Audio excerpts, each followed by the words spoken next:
Umva aka kantu, ese waba warigeze byibuze utekereza inshuro imwe kuba yakoresha telefone na interineti yawe ibintu bigira akamaro ku buzima bwawe? Byibuze bigerageze nonaha usure website ya jbforexonline.com. Nizere ko mumeze neza cyane. Mwe mutunze telefone n'amalaptop mbazani ubutumwa bwiza bubafasha mu kuba byabaha umusaruro. Uti bimeze bite rero? Nkuko mubibona rero muri laptop yanjye ndi gukora ibijyanye na online forex trading. Ikiza kibi rero ushobora kubikora bibereye mu kazi cyangwa ugahitamo kubikora byonyine ubundi ukibonera amafaranga. Abenshi barabyibaza batse byakunda, birakunda neza cyane. Hari ikintu ngiye kugusaba kubera yuko kugira ngo ukore ibi bintu bya online forex trading no kuba ubifiteho ubumenyi. Kubigiraho ubumenyi bituma ubikora neza cyane. Muzaniye website iza gutuma ubona amakuru yose ukabigiraho ubumenyi bikagufasha kubikora neza. Uti website ni iyihe? Ni gbforexonline.com. gbforexonline.com.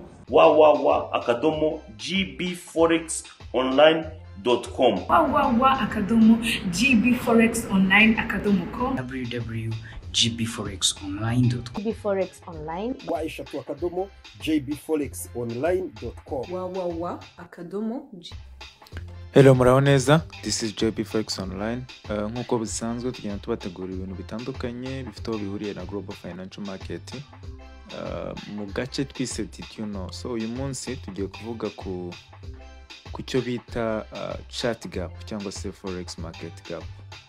Abantu baba bari gutradinga bakagenda babona isoko risa, hari ahantu bari gutradinga rigasa nk'irisimbuka, ari ugasanga ntago basobanukiwe icyabaye muri rusange cyangwa se icyabaye mu isoko cyatumye iryo soko ribasha kuba ryava kuri point imwe rigasigamo umwanya rikimukira ku kindi giciro mu isoko runaka. So nkuko bisanzwe ku badasanzwe bafite amakuru, forex trading ni isoko mpuzamahanga ricururizwaho amafaranga y'ibihugu bitandukanye. Nicyo online forex trading akaba ari part yo muri Global Financial Market. Ku bicuruzwa byose bibarwa muri Global Financial Market, ama synthetics, ama crypto, ama indices, stocks. Forex trading niryo rikuru kuko ribarirwamo arenga trillion 6.9 ku munsi muri circulation. Akaba ari isoko rikora iminsi 5 mu cyumweru, amasaha 28 cyangwa se amasaha 28 kuri 28, iminsi 5 mu cyumweru, kuko muri weekend forex trading ni isoko rifunga. So uyu munsi tugiye kuvuga kuri chart gap cyangwa se icyo cy'igiciro kiboneka hagati ya kande ebyiri ku murongo urimo urakoreraho analysis. So tugiye kureba kuri point dushatse kubabwira aho abantu bajya bibazaho icyo bita chart gap.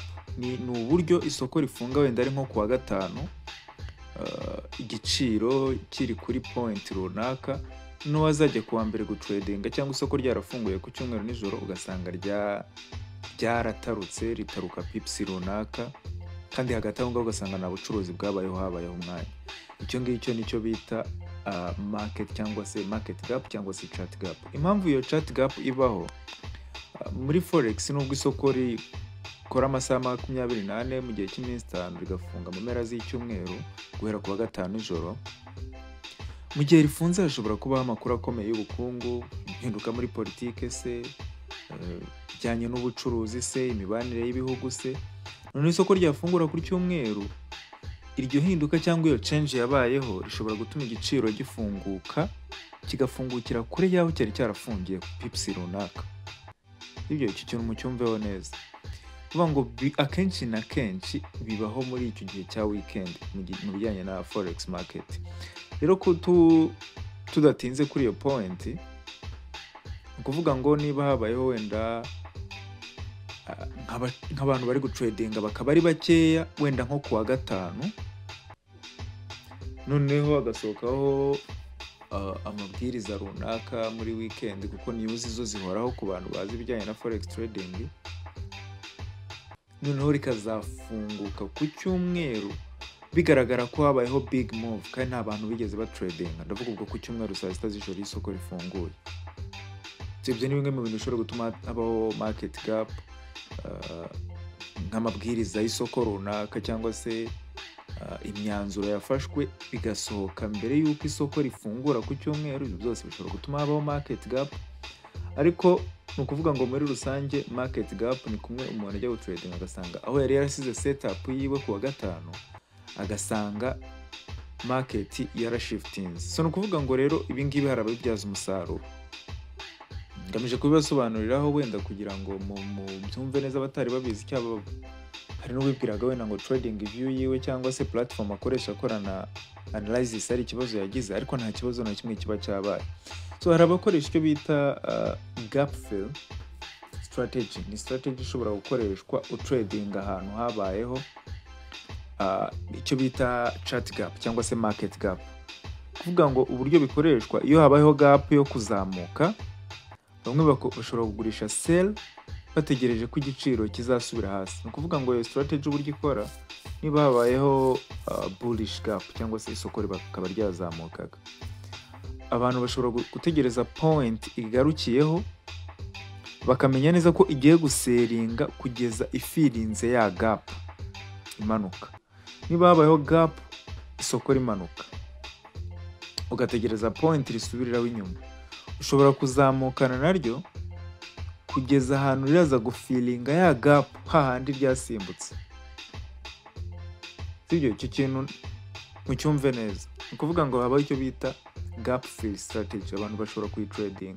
Niba habayeho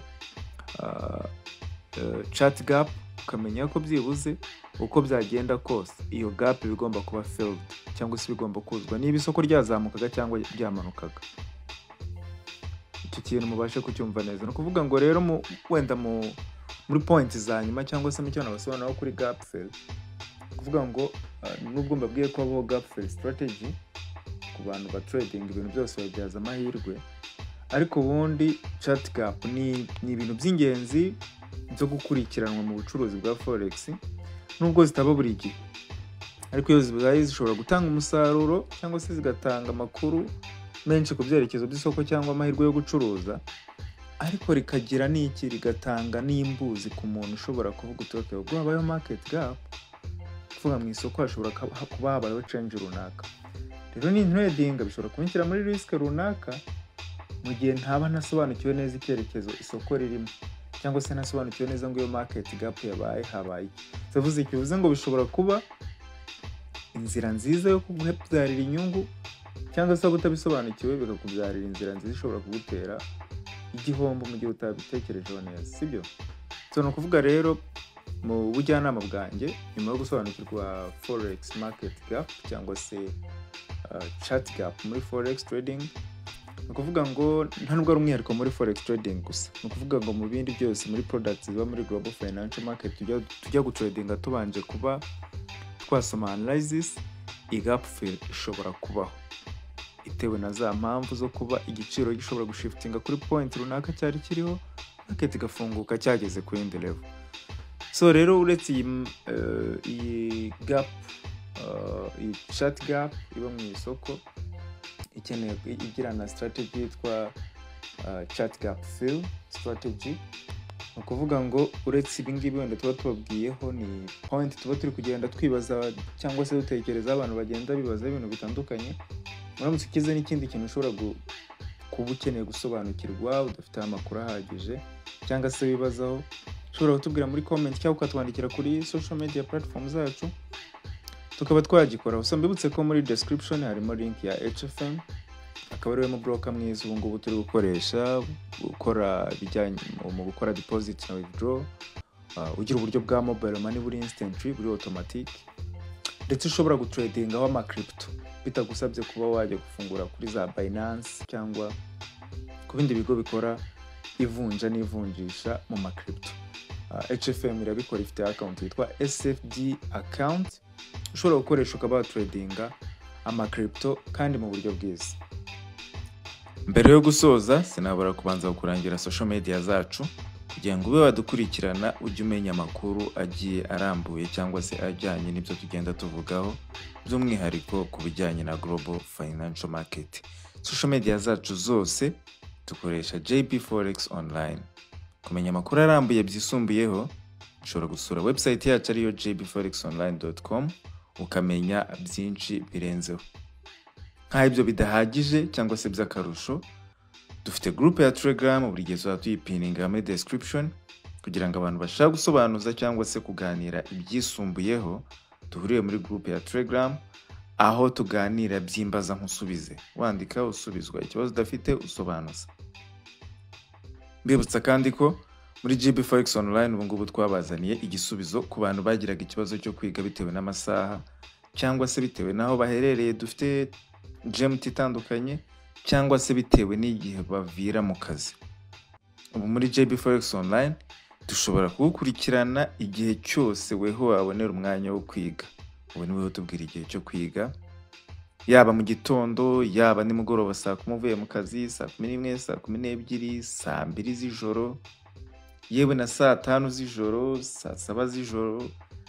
Ubwo ndi kuvuga ku bantu bo hanze muri za Canada, muri za Belgique, usanga dufite amasaha kuri GMT atandukanye. Ibyo bintu ntibyongere kubabera imbogamizi, twarabikemuye. Ubu ngubu mu gihe ufite ubushake n'ubushobozi bwo kwiga muri JB Forex Online, turagukurikirana igihe cyose weho ubonera umwanya. Get rich or die trying.